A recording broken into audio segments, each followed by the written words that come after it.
Loki Season 2 continues off where Loki Season 1 left off and tells the story of Loki after figuring out that he who remains is a king variant and is in control of all of time, and Sylvie has killed him. He has to do his best to try and undo what has been wronged by Sylvie and try to fix the sacred timeline before all these king variants start a universal war and all of time and space goes into chaos. Now, Loki Season 1 was a big surprise for a lot of people in comparison to the rest of the Disney Plus lineup to this date. It is still considered the best Disney Plus Marvel show out there, and I agree with that statement a whole lot. It is creative, the performances are fantastic, Mobius and Loki work off very well together, and I could just watch an entire show where it's just these two characters talking, and I would be thoroughly entertained. And overall, the story was compelling, the ideas were intriguing, the characters were likable. I really enjoyed the first season of Loki. In Season 2 was a lot more than the first half, but then concluded everything perfectly to create a much better season than the first, and gave this character the most satisfying ending that I could ever think this character could ever deserve. Honestly, Season 2 was a big surprise for me, because at a time when Marvel is very hit and miss with me, with movies like Guardians or Black Panther 2 and Spider-Man No Way Home and Shang-Chi that I enjoy, there are shows like She-Hulk, there are shows like Secret Invasion, there are movies like Thor Love and Thunder and Ant-Man Quantumania that I really didn't like. But Loki Season 2, along with Guardians 2, Shang-Chi, and Spider-Man, that in the right mindset, when Marvel puts effort into a project and give their team the creative control and freedom and time that they need, they can create something special. The performances here once again are fantastic all across the board.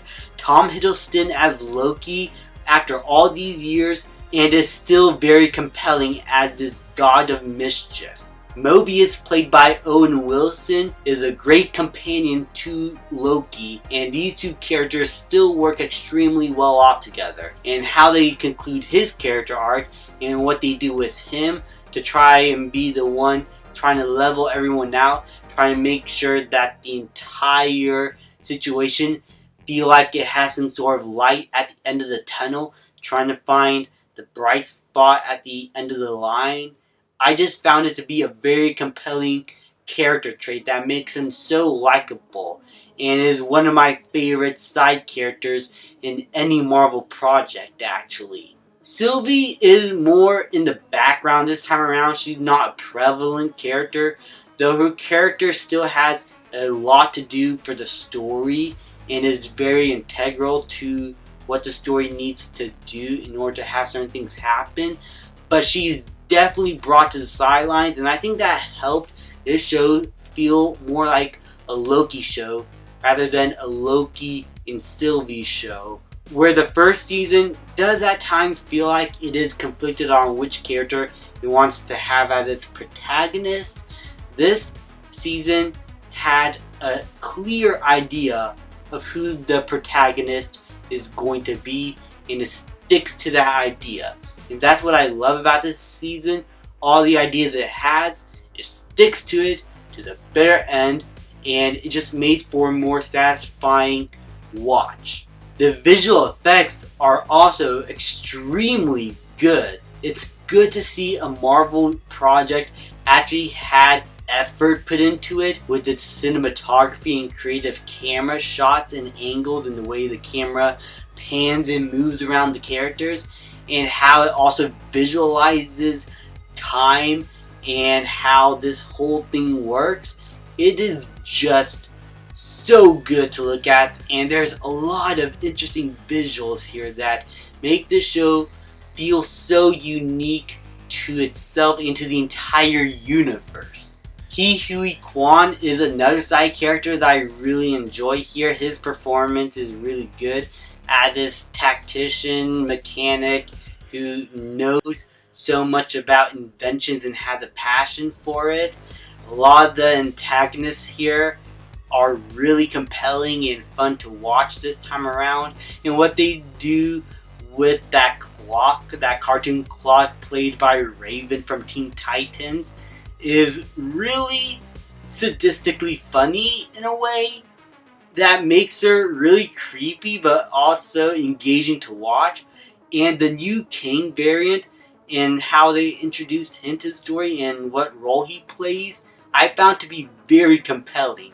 And what they do with the King character in this season makes the whole King storyline, I will admit, feel downplayed now and not as important as it's supposed to be.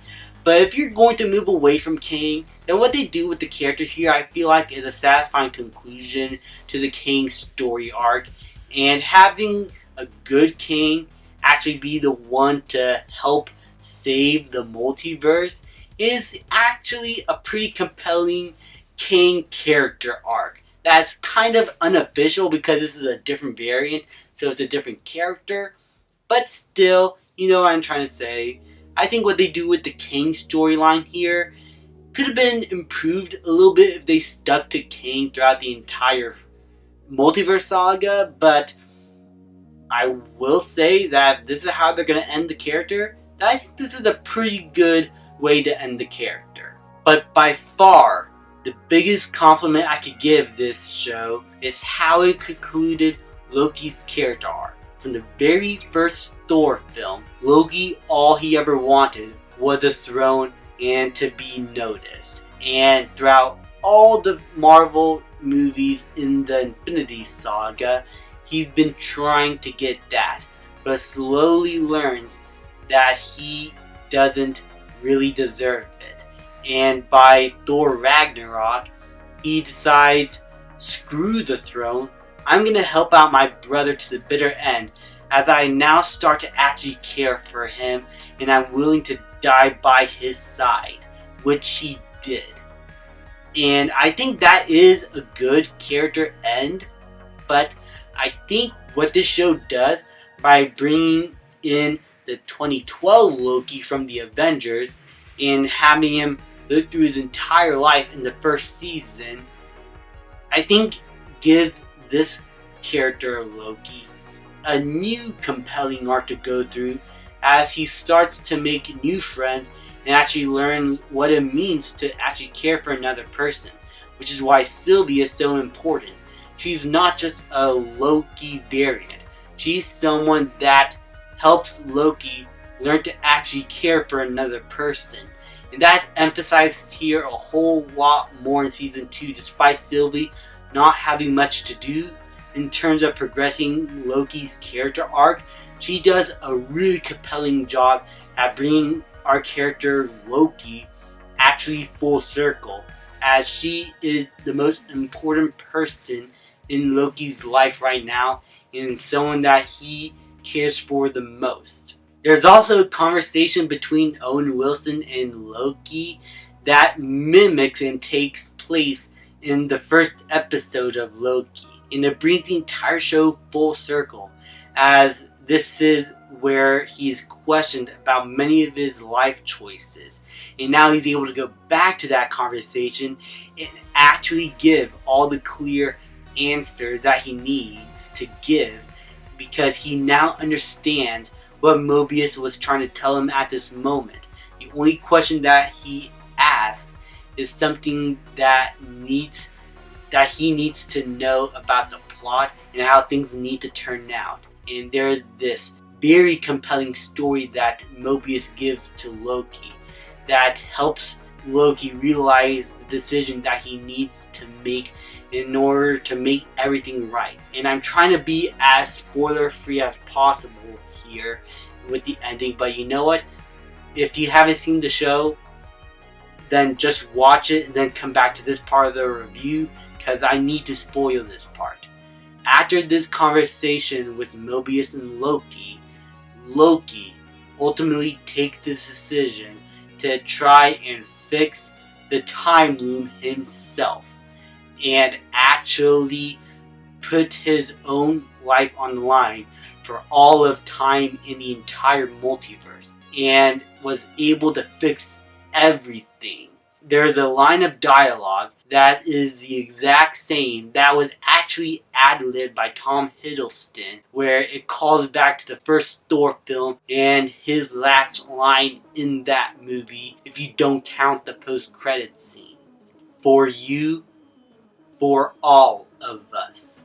Then Loki gets into the time room, breaks the time loom, and fixes everything by going through this portal, taking the throne, and becoming the new He Who Remains type of king, and is able to fix all of time in the entire universe. The TVA has changed drastically up to this point and are now hunting King variants, and Mobius is able to actually have his full character arc, looking at what his life could have actually been like while accepting who he is now, is just so compelling to watch.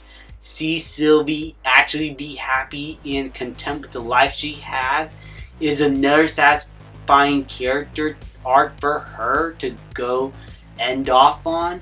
But Loki finally getting the throne and sacrificing everything for that throne just so that he could save the people he loved instead of harming the entire world or a universe is such a compelling character ending for his character. I loved the way this season ended. I loved the way it was visualized in the visual effects. It is grand in scale and very compelling. And the best part, it did not require an action sequence here.